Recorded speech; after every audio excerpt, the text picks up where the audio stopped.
கர்த்தருக்கு பிரியமானவர்களே, இந்த ஆம், வேளையில உங்கள் அனைவரையும் இயேசு கிறிஸ்துவின் இன்ப நாமத்தினால வாழ்த்துகிறேன். போன வீடியோவில் நம்ம புக் ஆஃப் ரெவலேஷன் அல்லது வெளிப்படுத்தின விசேஷத்தின் முன்னுரையை பார்த்தோம். முதலாவது அதிகாரத்தினுடைய 3 வசனங்களையும் கூட உங்களுக்கு நான் கற்றுக் கொடுத்தேன். அதில் தேவன் நமக்காக வைத்திருக்கிற ஒரு மிகப்பெரிய ஆசீர்வாதத்தை பற்றி நம்ம பார்த்தோம். இன்னைக்கு 4வது வசனத்திலேருந்து 8வது வசனம் வரைக்கும் நாம் பார்க்க போகிறோம். இதை படிக்கிறதுக்கு முன்னதாக நம்முடைய சிரம் தாழ்த்தி நம்மை தேவனுடைய கரத்தில் ஒப்பு கொடுக்கலாம். நல்ல தகப்பனே, இந்த வேளையில் ஆண்டவரே, உம்முடைய கரத்தில் எங்கள் ஒவ்வொருவரையும் ஒப்பு கொடுக்குறோம். பரிசுத்த ஆவியானவர் தாமே உம்முடைய வேத வார்த்தைகளை எங்களுக்கு கற்றுத்தாரும். புரியாத ஒரு புக்குன்னு சொல்லி நாங்கள் அநேகர் இதை பற்றி யோசிக்கிறோம். ஆனால் இதை புரிந்து கொள்கிற ஞானத்தை பரிசுத்த ஆவியானவர் மாத்திரம்தான் கொடுக்க முடியும்னு சொல்லி விசுவாசித்து உம்முடைய கரத்தில் இதை எங்களை ஒப்பு கொடுக்குறோம். எங்களோடு கூட பேசுங்க. இயேசுவின் மூலமாய் ஜெபிக்கிறோம் பிதாவே. இந்த 4லிருந்து 8 வசனங்களை நாம் ஒரு கிரேட் அனௌன்ஸ்மெண்ட் அப்படின்னு சொல்லி நம்ம பேர் கொடுக்கலாம். ஒரு சபைகளுக்கு ஒரு முக்கிய அறிவிப்பு, great announcement to the churches. ஆசியாவில் உள்ள 7 சபைகளுக்கு ஒரு முக்கிய அறிவிப்பை இங்கே கொடுக்கறத நம்ம பார்க்குறோம். இப்போ இந்த 7வது வசனத்தை பாருங்க. யோவான் ஆசியாவில் உள்ள 7 சபைகளுக்கு எழுதுகிறதாவது, இருக்கிறவரும் இருந்தவரும் வருகிறவருமானவராலும் அவருடைய சிங்காசனத்துக்கு முன்பாக இருக்கிற 7 ஆவிகளாலும் அப்படின்னு சொல்லி கொடுக்கப்பட்டிருக்கு. ஆசியாவில் உள்ள 7 சபைகள் அப்படின்னு சொன்னா என்ன அர்த்தம்? ஆசியாவில் உள்ள 7 சபைகள் அப்படின்னு சொன்னா என்னன்னு சொல்லி உங்களுக்கு விளக்க போறேன். It does not mean the great continent of Asia. ஆசியா கண்டத்தை இது அர்த்தம் கொடுக்கல. இது எது அர்த்தம் கொடுக்குதுன்னு சொன்னா, அந்த ரோமர்கள் ஆண்ட சமயத்துல ஆசியாவின் பல பகுதிகளை அவங்க கைக்குள்ள வச்சிருந்தாங்க. The Roman province of Asia, அதுதான் இது மீன் பண்ணுது. சரியா? அப்புறம் இந்த 7 சபைகள்னு சொல்லியிருக்கேன். அப்போ வெறும் 7 சபைகள் தான் அந்த காலத்துல இருந்ததா அப்படின்னு கூட நீங்க கேட்கலாம். அதுவும் கிடையாது. அநேக சபைகள் இருந்தது. நமக்கு தெரிஞ்ச வேதத்துல இன்னும் ஒரு 3 சபைகளோட பேர் இருக்கு. ஒரு கொலோசையில 1வது அதிகாரம் 2வது வசனத்துல நீங்க கொலோசேயருக்கு எழுதின நிருபம் சொல்லி பார்ப்பீங்க. அப்போ அந்த கொலோசேயர் யாரு? அவங்க ஒரு திருச்சபையின் மக்கள். இன்னைக்கு கொலோசே பட்டணத்தை துருக்கி நாட்டில் கண்டுபிடிச்சிட்டு இருக்காங்க. அண்டு கொலோசே இருந்தது எந்த இடம்னு சொல்லி அங்கே ஒரு சபை இருந்தது. தென் அடுத்தபடியா வேற எங்க திருச்சபையை பற்றி பார்க்குறோம்? ஹைராபோலிஸ்ங்கிறது இன்னைக்கு துருக்கியில பாமக்கலே அப்படின்னு சொல்ற இடத்துல இருக்கு. அங்கதான் இன்னைக்கு நம்ம அப்போஸ்தலர் பிலிப்புடைய கல்லறையையும் கண்டுபிடிச்சிருக்காங்க. ஒரு பெரிய கத்தீட்ரல், லேட்டர் டேஸ்ல கட்டின ஒரு கத்தீட்ரலுக்குள்ள பிலிப்புவை அடக்கம் பண்ணின இடமும் இருக்கு, அப்போஸ்தலர் பிலிப்பு. ஓகே, ஸோ அங்க ஒரு திருச்சபை இருந்தது. அப்புறம் துரோவா பட்டணம். இந்த துரோவா பட்டணத்தை பற்றி எத்தனை பேருக்கு ஞாபகம் இருக்கு? பவுல் துரோவாக்கு வந்தாரு. அங்க ராத்திரி விடிய விடிய விடிய பிரசங்கம் பண்ணிட்டு இருந்தாரு. அந்த சமயத்துல என்ன ஆகுது? ஒரு பையன் மாடியிலிருந்து பிரசங்கத்தை கேட்டுட்டே இருந்தவன் அப்படியே தூங்கிட்டான், அப்படியே கீழே விழுந்துட்டான். அவன் செத்து போயிட்டான். பவுல் அவனுக்கு ஜீவனை கொடுத்தார். ஞாபகம் அவங்களுக்கு இதெல்லாம். அப்போ அங்கே ஒரு திருச்சபை இருந்தது. ஸோ இந்த 7 திருச்சபைகள்ங்கிறது மாத்திரம் அந்த காலத்தில் ஆசியாவில் இல்லை, அநேக திருச்சபைகள் இருந்தது. அப்போ ஏன் இந்த 7 திருச்சபைகளை மாத்திரம் தேவன் தெரிந்து கொண்டார் அப்படின்னு சொன்னால், இந்த ஆர்டர் இந்த எபேசு திருச்சபையிலிருந்து லவதோக்கியா திருச்சபை வரைக்கும் கொடுக்கப்பட்டிருக்கிற இந்த 7 திருச்சபைகளும் நம்முடைய திருச்சபையின் காலத்தை, முதலாம் நூற்றாண்டுல நிறுவப்பட்டது திருச்சபை. முதலாம் நூற்றாண்டிலிருந்து இன்னைக்கு 21வது நூற்றாண்டு வரை உள்ள திருச்சபைகளை ரெப்ரசன்ட் பண்ற மாதிரி இருக்கு. ஓகே, முதலாம் திருச்சபையின் காலம், 2ஆம் திருச்சபையின் காலம், 3ஆம் திருச்சபையின் காலம் சொல்லி நம்முடைய திருச்சபையினுடைய காலங்கள் பிரிக்கப்பட்டிருக்கு. அதை முன்கூட்டியே அந்த திருச்சபையின் காலம் எப்படி இருக்க போகுது, என்னென்ன நடக்க போகுதுங்கிறத முன்கூட்டியே நமக்கு இந்த திருச்சபைகள், இந்த typical churches chosen from the end of first century, இவைகள் நமக்கு வெளிப்படுத்துகின்றன. 7 7 அப்படிங்கிறது ஒரு கம்ப்ளீட் நம்பர். நம்ம வெளிப்படுத்தின விசேஷத்தில் நிறைய 7 7 7ன்னு படிப்போம். 7 குத்து விளக்குகள், 7 நட்சத்திரங்கள், 7 வாதைகள், 7 எக்காளங்கள், 7 கொம்பு அண்ட் 7 இடி முழக்கங்கள், 7 தெய்வ தூதர்கள் எல்லாமே படிப்போம். அப்போ 7ங்கிறது ஒரு கம்ப்ளீட்னஸ். ஓகே, அப்போ இந்த 7 திருச்சபை அப்படிங்கிறதும் ஒரு complete period of church history. Okay, அதை தான் இங்கே இது ரெப்ரசன்ட் பண்ணுது. சரியா, திருச்சபையின் காலம், முழுவதுமான திருச்சபையின் காலம், முதலாம் திருச்சபையிலேருந்து கடைசி திருச்சபை வரை, தேவன் திருச்சபையை மேலே எடுத்துக்கொள்ளப்படும் காலம் வரைக்கும் உள்ள பீரியடை இந்த 7 திருச்சபைகள் ரெப்ரசன்ட் பண்ணுறத நாம் பார்க்குறோம். சரியா,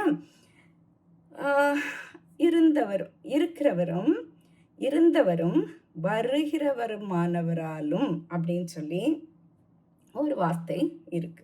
ஓகே, இருக்கிறவர், இருந்தவர், வருகிறவர் அப்படின்னா என்ன அர்த்தம்? இந்த வேத பகுதியிலேருந்து ஆக்சுவலாக நாம் பிதாவானவரை பற்றி சற்று படிக்கலாம். அவர் யார் அப்படின்னு சொல்லிட்டு. அண்ட் இந்த 4வது வசனம் தான் முதல் அனௌன்ஸ்மெண்ட் அப்படின்னு சொல்லலாம். முதலாவது அறிவிப்பு. என்ன அறிவிப்பு?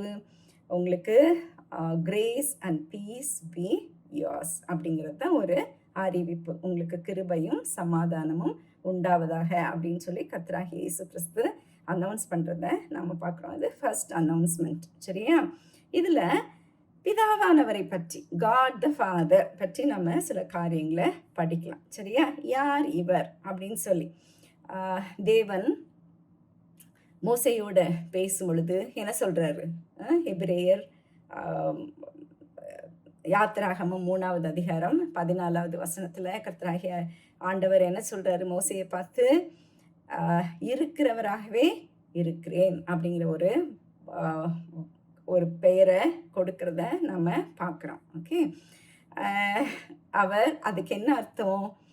நம்முடைய தேவன் நித்தியமானவர், மாறாதவர், ஜீவிக்கிற தேவன். அன்னைக்கும் ஜீவித்தார், இன்னைக்கும் ஜீவிக்கிறார். இதுதான் அவருடைய அர்த்தம். He's the infinite God, the only living and true God.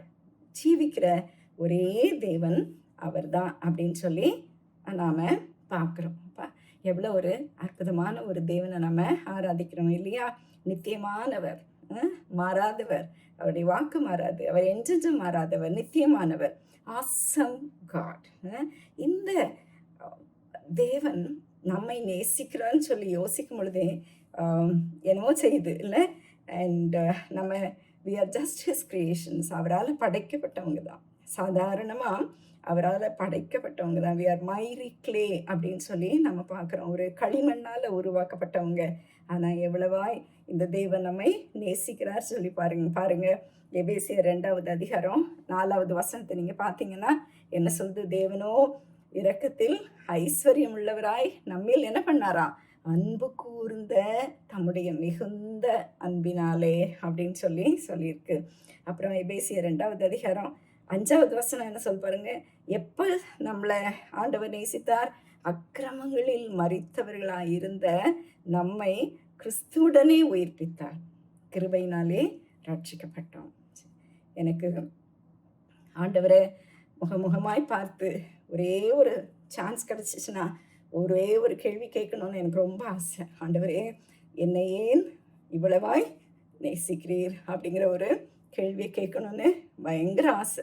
என்னை ஏன் இவ்வளவாய் நேசிக்கிறீர் ஆண்டவரேன்னு சொல்லிட்டு, அதுக்கப்புறம் நம்ம வேற யாரை பற்றி படிக்கிறோம்? அவருடைய சிங்காசனத்திற்கு முன்பாக இருக்கிற 7 ஆவிகளாலும் அப்படின்னு சொல்கிற வார்த்தையை நம்ம பார்க்குறோம். பரிசுத்த ஆவியானவர். 7 ஆவிகள்னா யாரு? எத்தனை ஆவிகள்? 7 ஆவிகளை பற்றி உங்களுக்கு தெரியுமா? இது 7 ஆவிகள்ங்கிற வார்த்தையினுடைய அர்த்தம் என்ன தெரியுமா? பரிசுத்த ஆவியானவர் 7 விதமாக ஊழியங்களை செய்கிறார். அவருடைய ஊழியத்தை நீங்கள் 7 விதமாக பிரிக்கலாம். அந்த 7ங்கிறது வந்து ஒரு கம்ப்ளீட்னஸ், பரிபூரணம், பர்ஃபெக்ஷன். சரியா? அதனால தான் அந்த 7ங்கிற வார்த்தை கொடுக்கப்பட்டிருக்கு. அப்படின்னா பரிபூரணமான ஆவியானவருடைய ஊழியம். ஓகே. ஸோ அவருடைய சிங்காசனத்திற்கு முன்பாக இருக்கிற 7 ஆவிகளாலும் நமக்கு என்ன கிடைக்குதா? சமாதானமும் கிருபையும் நமக்கு கிடைக்குது. இது ஒரு அற்புதமான ஒரு காரியம். உங்களுக்கு நல்லா தெரியும், பரிசுத்த ஆவியானவர் தான் நமக்கு ஆவியின் கனியை கொடுக்கிறார். இந்த சந்தோஷம், இந்த அன்பு, சந்தோஷம், சமாதானம் இதெல்லாம் வர்றது யார் மூலமா? பரிசுத்த ஆவியானவர் மூலமாக தான் நமக்கு கிடைக்குது.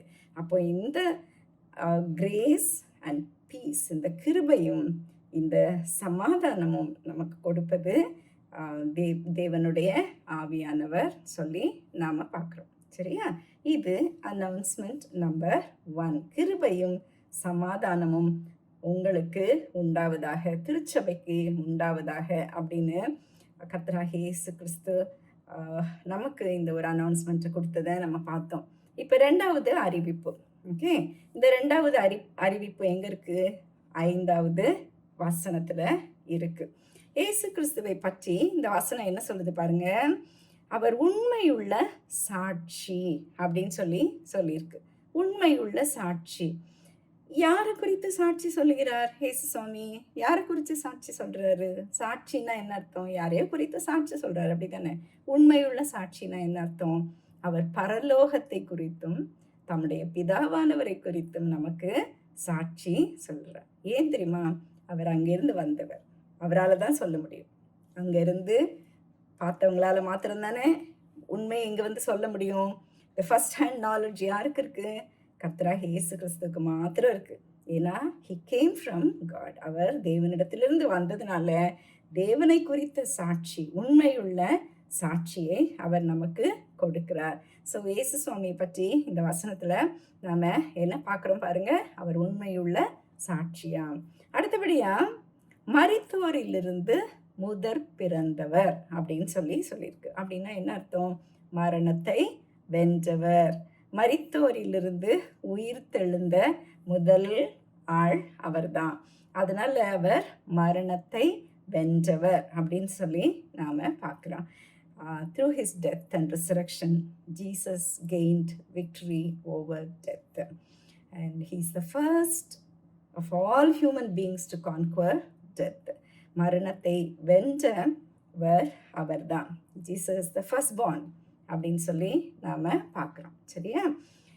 அடுத்தபடியா ஏன்னா அந்த வசனத்தில் நாம் பார்க்குறோம் 6வது வசனம். ஓகே, நம்மிடத்தில் அன்பு கூர்ந்து தமது இரத்தத்தினாலே நம்முடைய பாவங்களற நம்மை கழுவி தம்முடைய பிதாவாகிய தேவனுக்கு முன்பாக நம்மை ராஜாக்களும் ஆசாரியர்களும் ஆக்கின அவருக்கு மகிமையும் வல்லமையும் என்றென்றைக்கும் உண்டாயிருப்பதாக ஆமேன் அப்படின்னு சொல்லி பார்க்குறோம். கர்த்தராகிய இயேசு கிறிஸ்து இன்னும் என்ன நமக்கு செய்கிறாரு? நம்மை நேசிக்கிறார். நம்மிடத்தில் அன்பு கூர்ந்து தமது இரத்தத்தினாலே நம்முடைய பாவங்களற நம்மை கழுவி. அவர் நம்மை நேசிக்கிறார், நம்மை ரட்சிக்கிறார். அவர் நம்மை நேசிக்கிறாருங்கிற வார்த்தை it's in present tense. He loves us. Okay, நம்மை நேசித்து கொண்டே இருக்கிறார். ஒரு நாள் அதுக்கு முடிவே கிடையாது. கொலோசையர் 1வது அதிகாரம் 14வது வசனம் சொல்லுது, அவருக்குள் அவருடைய இரத்தத்தினாலே பாவ மன்னிப்பாகிய மீட்பு நமக்கு உண்டாயிருக்கிறது. அவருக்குள் அவருடைய இரத்தத்தினாலே பாவ மன்னிப்பாகிய மீட்பு எனக்கு உண்டாய் இருக்கிறது. எத்தனை பேர் இதை அனுபவித்திருக்கிறீங்க? கொஞ்சம் யோசித்து பாருங்க.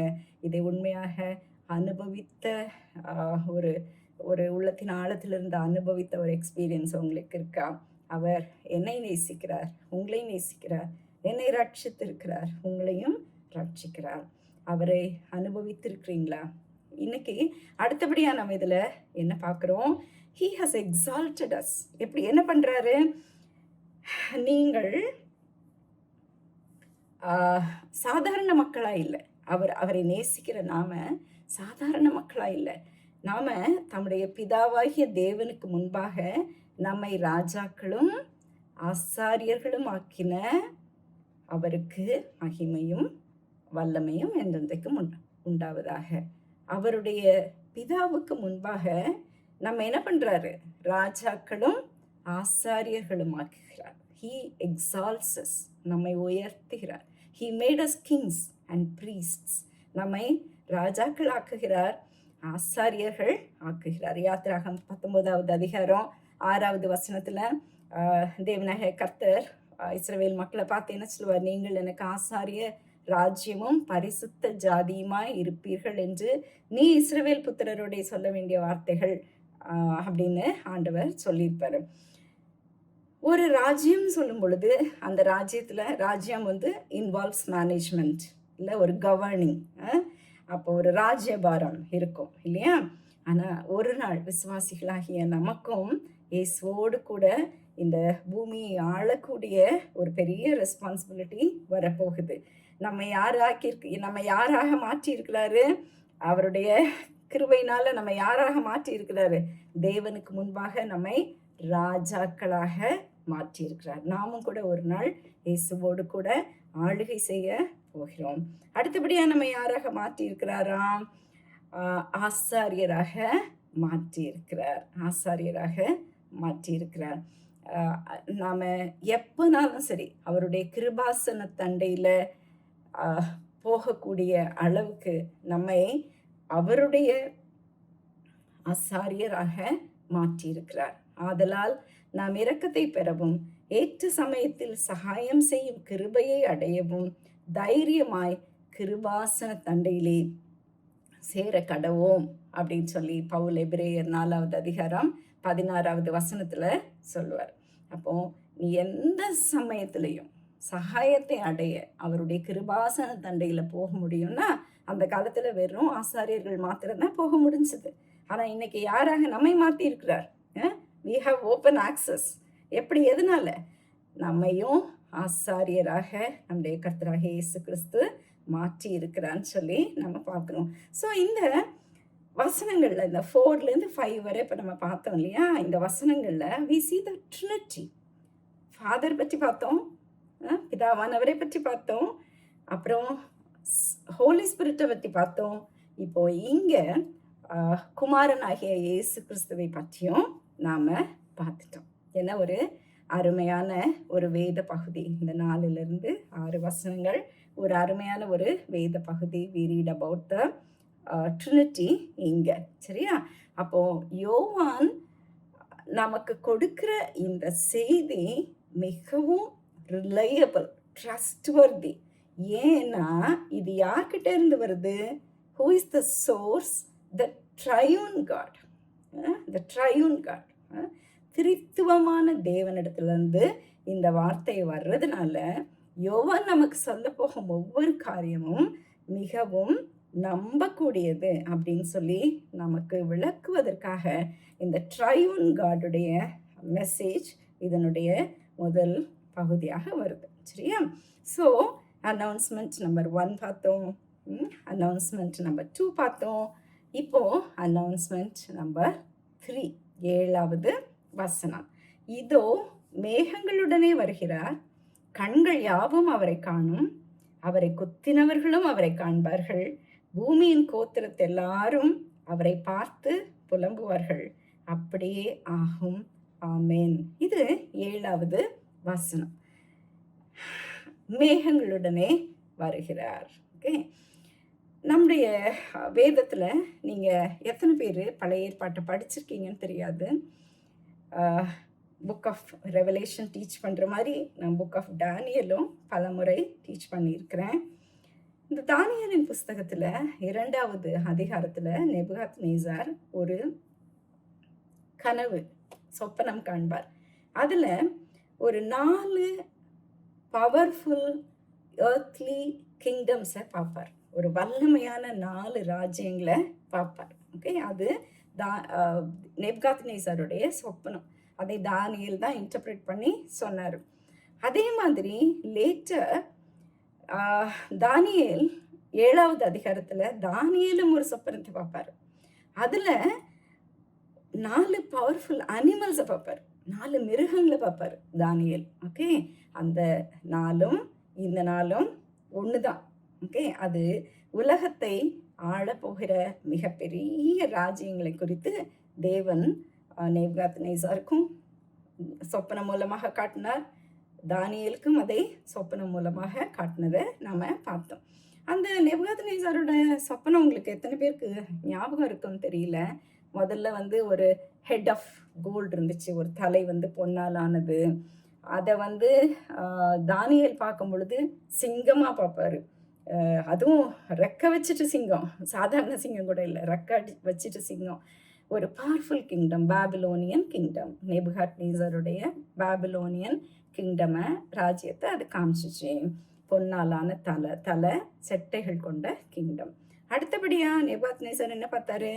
ஒரு breast of arms and silver, arms of silver, breast and arms of silver, மார்பு, ஓகே, புயங்கள் வெள்ளியினால் ஆனது.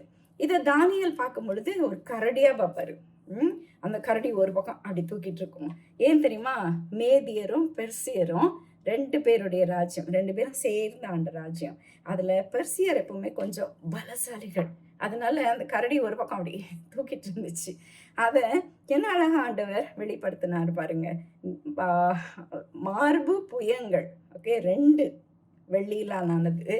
கரடி ஒரு பக்கம் அப்படி லேஸ்டா தூக்கிட்டு இருந்த ஒரு கரடி. மேதியரும் பெர்சியரும் சேர்ந்த ஆண்ட ராஜ்யம்.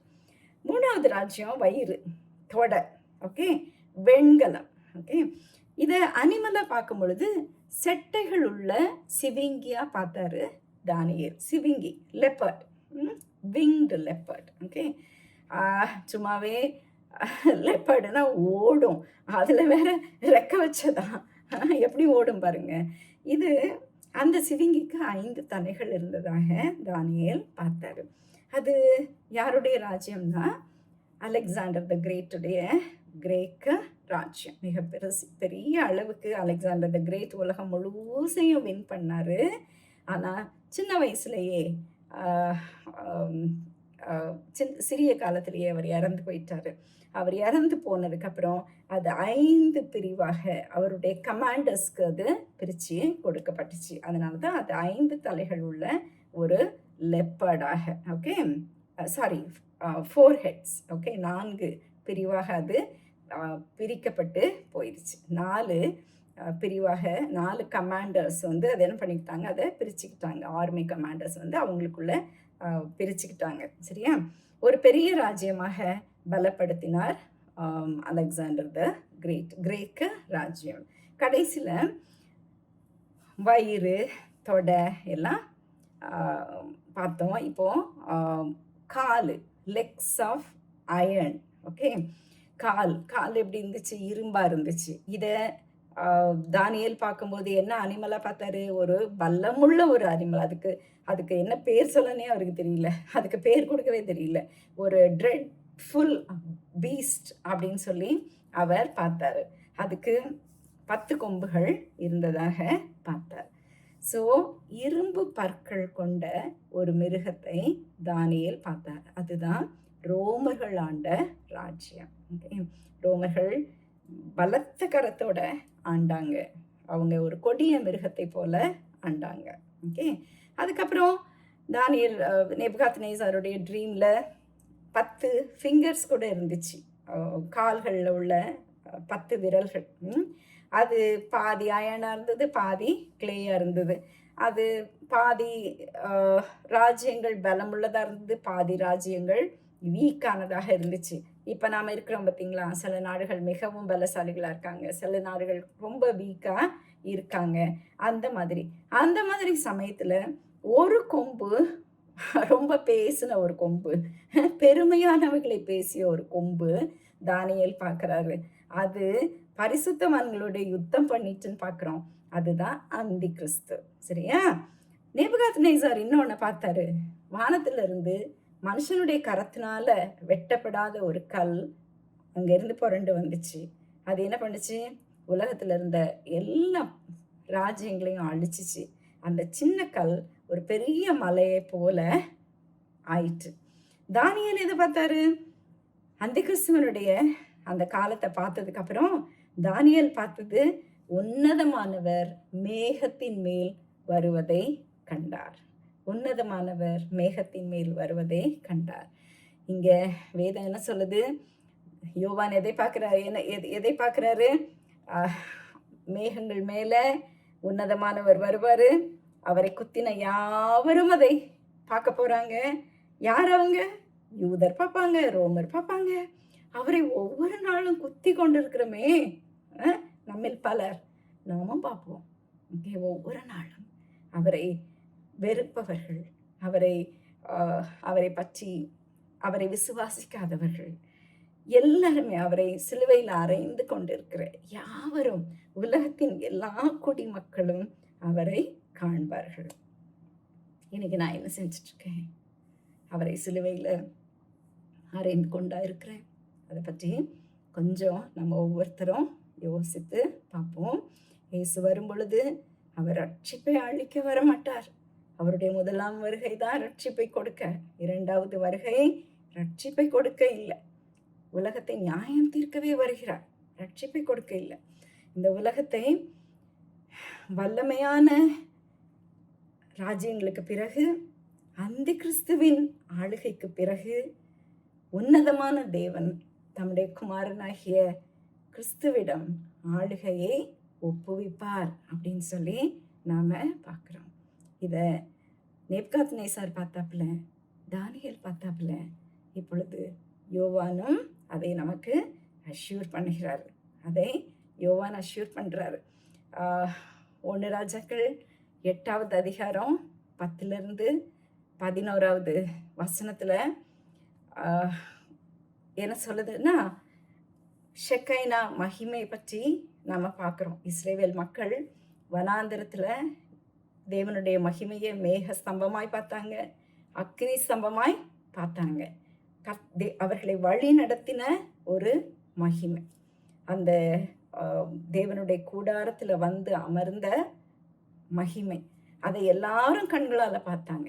அதே விதமாக தேவன் மறுபடியுமாய் உன்னதத்துல மேகங்கள் மேல வரும் பொழுது பூமியின் கோத்திரத்தார் எல்லாரும் அவரை பார்ப்பாங்க, பார்த்து புலம்புவார்கள். எல்லாராலும் பார்க்கப்பட்ட தேவனுடைய மகிமை 1 ராஜாக்கள் 8, 10, 11 நம்ம வாசிக்கிற அந்த மகிமை மறுபடியுமாக உலகத்தின் கண்களுக்கு தென்படும்.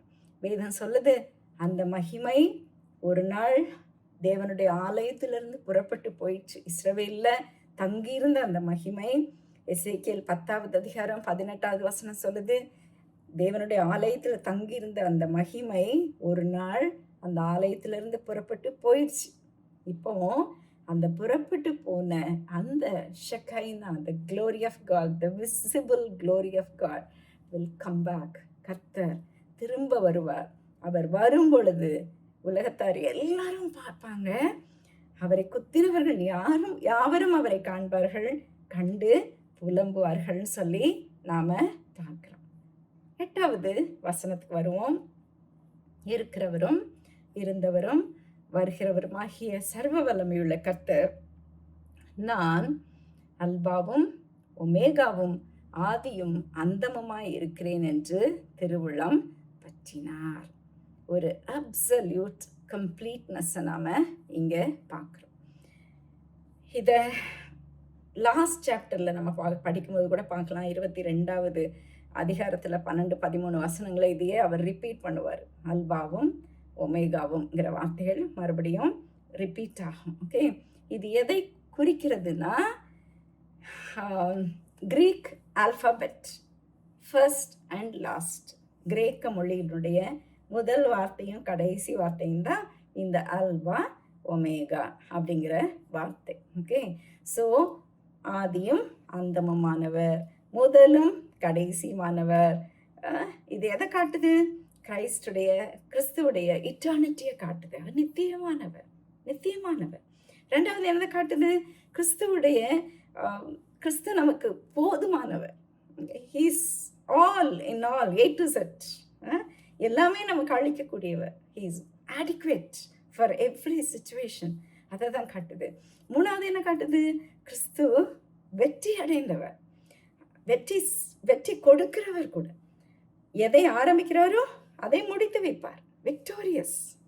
அவருக்கு ஃபெயிலியர் கிடையாது. எதை ஆரம்பிக்கிறாரோ அதை முடிப்பார். He's victorious. ஜெனசிஸ்ல ஆதியாகமத்தில் ஆரம்பிச்சது வெளிப்படுத்தின விசேஷத்தில் முடிவடையுது.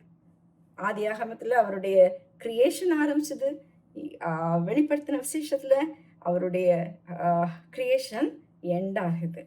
சாத்தானுடைய அட்டாக்கு இது எல்லாமே வந்து ஆதியாகமத்தில் ஆரம்பிக்கிறது, வெளிப்படுத்தின விசேஷத்தில் முடிக்கிறது. ஆரம்பிப்பவரும் முடிப்பவரும் அவரே. Okay, he is the eternal God, beginning and the end. ரெண்டாவது, ஹீ இஸ் ஆல் சஃபிஷியன்ட், போதுமானவர், நமக்கு எல்லாமுமானவர். மூணாவது, ஹீ இஸ் விக்டோரியஸ், அவர் ஆரம்பிக்கிறதை முடித்து வைக்கக்கூடியவர் அப்படிங்கிறத நம்ம பார்க்குறோம். இது ஒரு கம்ப்ளீட்னஸ் ஆஃப் கிரைஸ்ட். ஓகே, கிறிஸ்துவை முழுமையானவராக, பரிபூரணம் உள்ளவராக நமக்கு இந்த வசனம் காட்டுகிறது. இந்த 7வது வசனத்தில் கடைசியில் ஒரு வார்த்தை உண்டு. அவர் திரும்பி வரப்போகிறது, மகிமையில் திரும்பி வரப்போகிறத பற்றி சொன்னதுக்கப்புறம் அதுக்கு ஒரு டபுள் அஷ்யூரன்ஸ் வந்து நம்முடைய யோவான் கொடுக்குறாரு பாருங்க. அப்படியே ஆகும், ஆமேன் அப்படின்னு சொல்லிட்டு. இதுக்கு ஆங்கிலத்தில் ஈவன் சோ ஏமன் அப்படின்னு சொல்லி வரும். ஒரு ஸ்பெஷல் ஸ்ட்ரெஸ், அவருடைய ஆசம் சாலம்னிட்டியை ஒரு ஒரு ஒரு ஸ்பெஷல் ஸ்ட்ரெஸ்ஸோட யோவான் இங்கே சொல்லுவார். கிரேக்க மொழியில் தாய் அப்படின்னு சொல்கிறப்பல யா அப்படின்னு சொல்கிற மாதிரி, எபிரேய மொழியில் ஆமேன் அப்படின்னு சொல்லப்பட்டிருக்கு. இங்கிலீஷில் let it be, let it be, let it be, okay, so it be அப்படிங்கிற வார்த்தைகளால் விவரிக்கப்பட்டிருக்கு. கிறிஸ்துவானவர் வரப்போகிறார். அவர் ஆரம்பித்த எல்லாவற்றையும் அவர் முடிக்க போகிறார். அவர் ஆல்ஃபா அண்ட் ஒமேகா. இன்னைக்கு லைஃப் நமக்கு ஒருவேளை கயோட்டிக்காக தெரியலாம், ஒருவேளை பிரச்சனைகள் நிரம்பியதாக தெரியலாம். பட் எல்லாமே கிறிஸ்துவின் கண்ட்ரோலுக்கு கீழே தான் இருக்குது. அவரே நம்மை ஆளுகை பண்ணுகிறார். அவர் ஒரு நாள் ஆரம்பித்ததை முடித்தும் வைப்பார். அவரை நம்ம முழுமையாக ட்ரஸ்ட் பண்ணலாம், அவரை நம்பலாம், அவர் மேலே சார்ந்திருக்கலாம். He is God almighty, he is all controller, all ruler. அவர் சகலத்தையும், சர்வ வல்லவர், சகலத்தையும் ஆளுகை செய்பவர். அவர் தேவாதி தேவன். அவர் மேலே உன்னுடைய முழு நம்பிக்கையையும் கட்டலாம். ஆமேன், ஆமேன். கர்த்தரே இந்த வசனங்களை உங்களுக்கு ஆசீர்வதித்து கொடுப்பாராக. தேவனை முழுமையாக விசுவாசிக்க உங்கள் ஒவ்வொருவருக்கும் பலத்தை கொடுப்பாராக. கர்த்தர் உங்களை ஆசீர்வதிக்கட்டும். ஆமென்.